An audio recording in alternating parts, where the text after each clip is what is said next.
Hello, chess friends. Welcome back to the game of the day. And today's game of the day is gonna be focused on David Bronstein.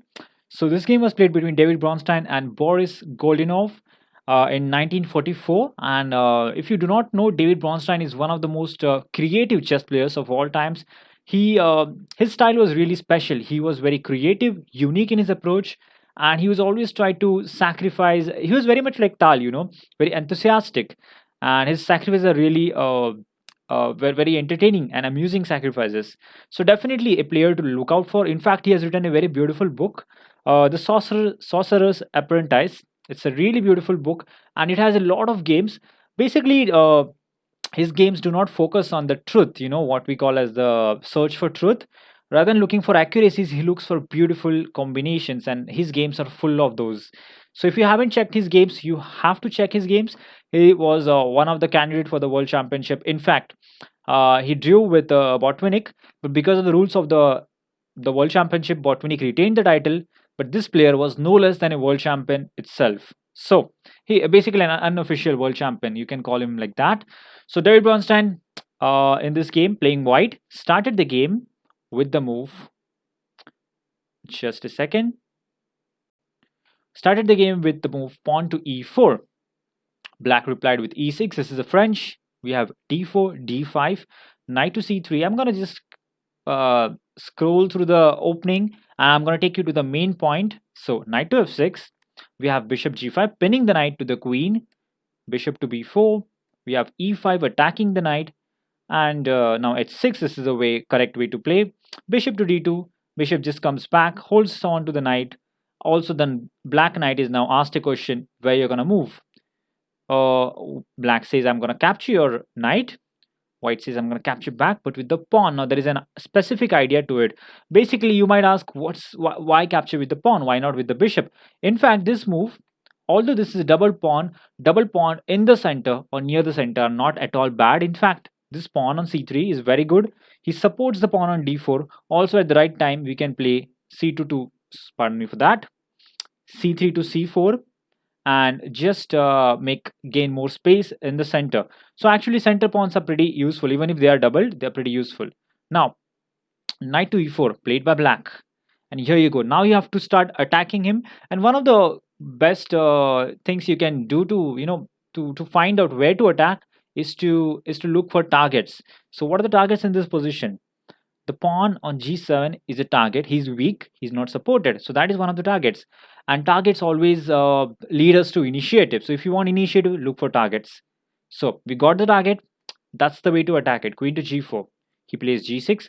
Because of this move, there are some really interesting weaknesses that are created in this position. You can see he doesn't have a dark square bishop, and his dark squares, specifically on the king side, are pretty weak.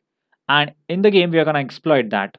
So after the move g6, you can see David Bronstein intuitively felt, well, there are some dark square weaknesses, and it would be good if I can preserve my dark square bishop.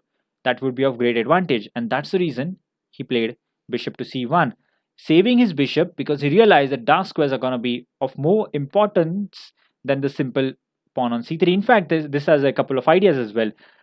If the pawn is captured, then something like bishop to a3 can also happen. In fact, this stops the king from castling.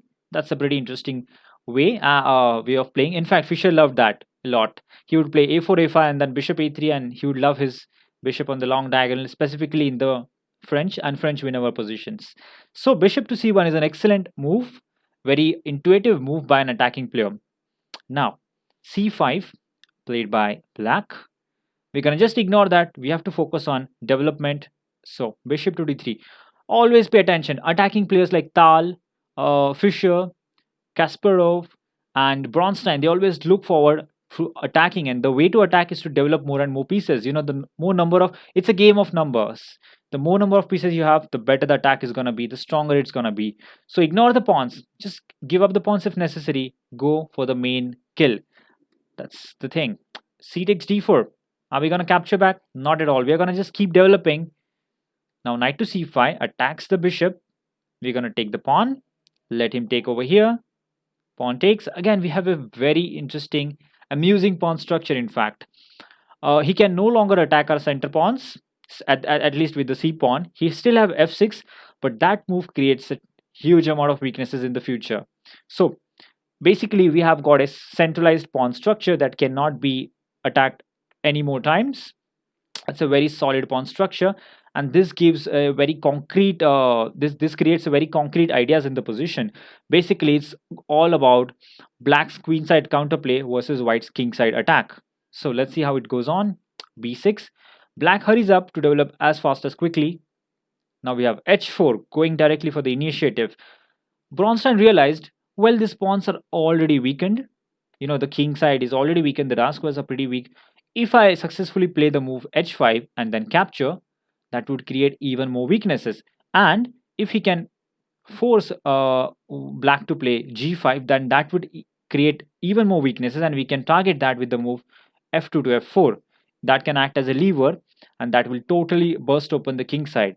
So you can see black is in some sort of a trouble over here, and he has to make a decision. In fact, in the game, he decided, well, it's better to stop the pawn on its way and play h5.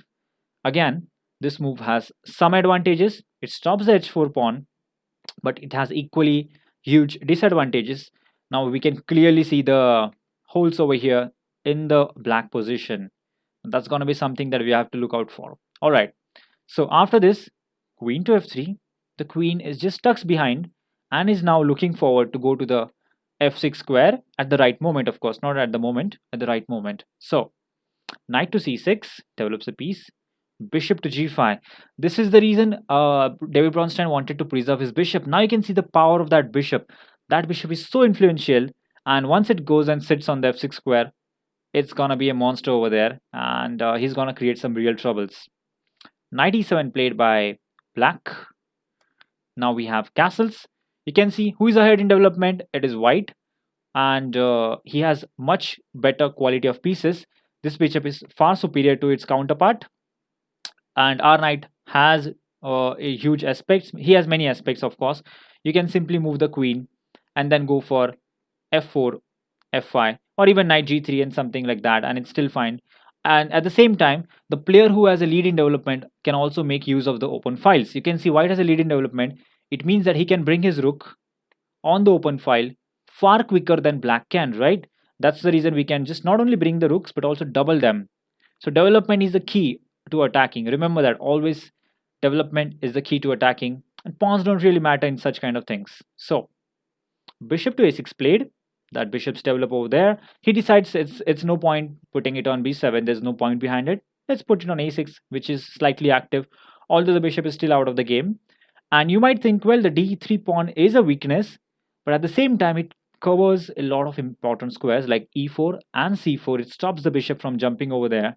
So that bishop is kind of locked in, can't really come in the game thanks to our vulnerable looking pawn, although that pawn is actually our strength.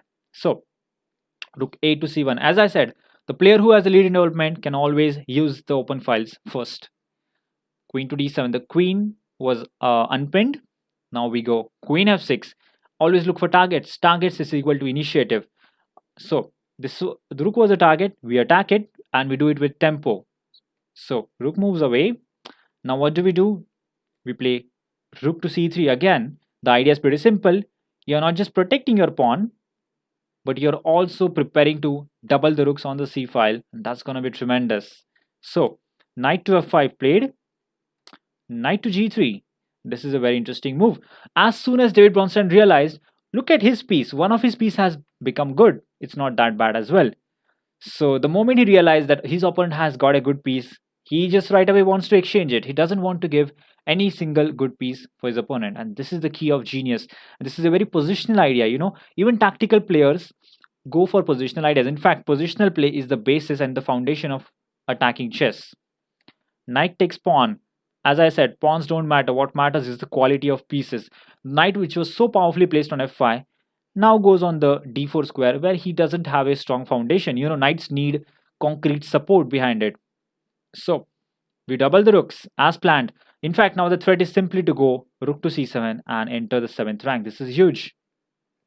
Knight to b5 exactly stops that. It stops the rook from going there. At the same time, it attacks our rook. So we have to take a step back. But when we take a step back, we are going to move forward very soon. Queen to d8. This was the game-losing move. In fact, It's just one move after this blunder, and black resigned the game. So, like always, go ahead, pause the video, and try to find the move that white played here in order to simply crush his opponent. Alright, here we go.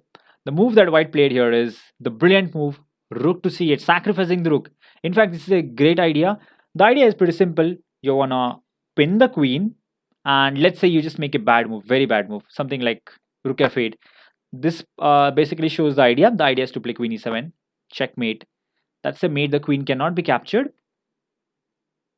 Pardon me for that. The queen cannot be captured because the black queen is pinned. That is the entire point of putting the rook on c1. That's pinning the queen. All right, let's go back. Now you might ask, what happens if the bishop takes? He can obviously capture it. Let me just go back. What happens if the bishop takes? The point is, now this has closed the lines of communication. In fact, the rook is no longer supporting the queen, and the queen can be grabbed. And that is a checkmate over there. What a pretty checkmate. Going back in this position, he can also capture with the rook. But of course, we have the reloader then. Now our rook on c1 captures the rook over here. It's the same story again. The difference is now it's game over. If you take this, as expected, queen takes d8 is actually a checkmate. And if you capture that with the queen, so let me just go back. If you take the rook with the queen has been successfully deflected, and queen e7, that's a beautiful checkmate. You can see how all the pieces work perfectly in harmony of white. And the moment he realized that knight on f5 was good, he just tried to exchanges. And this is a typical trait of a good player, you know. They always try to exchange and trade the best opponent's pieces for your worst. So what a great attacking game, and this was the star move of the game. Rook to c8 over here. That was a star move. And David Bronstein is actually he was actually a very creative genius, and you must check out his game. So until next time, hope you enjoyed this game. Thank you for watching, and do subscribe to my YouTube channel. Yeah. By the way, you can see the quote above. It clearly says the game of chess is not an examination of knowledge, but it is a battle of nerves. And this was a quote by none other than David Bronstein himself. So that's what he thinks. It's not an examination where you have to memorize everything. It is a battle of nerves. It's a test of your your nerves, and how you. It's a test of your psychology and how strong you are. It's a test of your willpower. So, although chess has become more or less theoretical, I think it's still modern day chess remains pretty much a battle of nerves, as David Bronstein said. So, until next time, see you guys. Bye.